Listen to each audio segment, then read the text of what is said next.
जल प्रवाह पावितस्थले कलेवलम्ब्यलम्बितां भुजङ्गलिङ्गमालिकामड्डमड्डमड्डमन्निनादवड्डमर्वयं चकार चण्डताण्डवं तनोतु नः शिव शिव शिव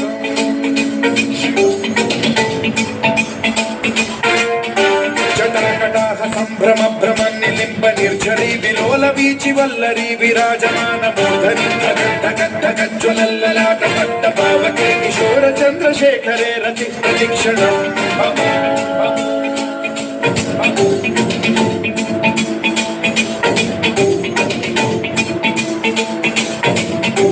जटाभुजंग पिंगल स्फुरत्सणामणि प्रभा कदम्ब कुङ्कुमद्रव प्रलिप्त दिग्वधू मुखे मदान्त सिन्धुर स्फुरत्वगुत्तरीय मेतुरे मनो विनोदमद्भुतं बिभर्तु भूतभर्तरि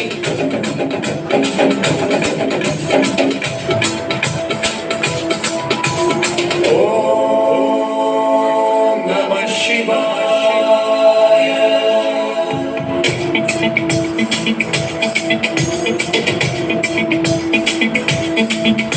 सदाशिवं भजाम्यहं सदाशिवं भजाम्यहम् ॐ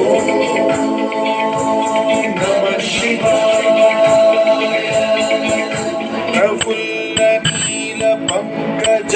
प्रपञ्चकालिमप्रभावलम्बि कण्ठकन्दली रुचिप्रबद्ध कन्धरं स्मरच्छिदं पुरच्छिदं भवच्छिदं मखच्छिदं गजच्छिदान्धकच्छिदं तमन्तकच्छिदं भजे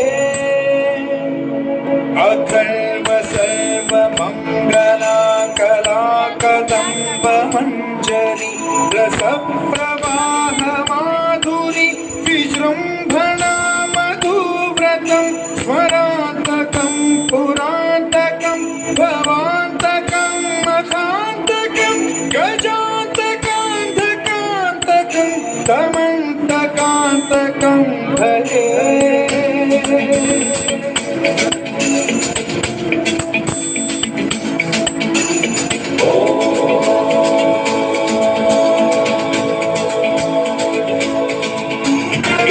नित्यमेव मुक्तमुत्तमोत्तमोत्सवं पठन् स्मरन् ब्रुवन्नरो विशुद्धिमेति सन्ततं हरे गुरौ सुभक्तिमाशु याति नान्यथा गतिं विमोहनं हि देहिनां सुशङ्करस्य विमोहनं हि देहिनां सुशङ्करस्य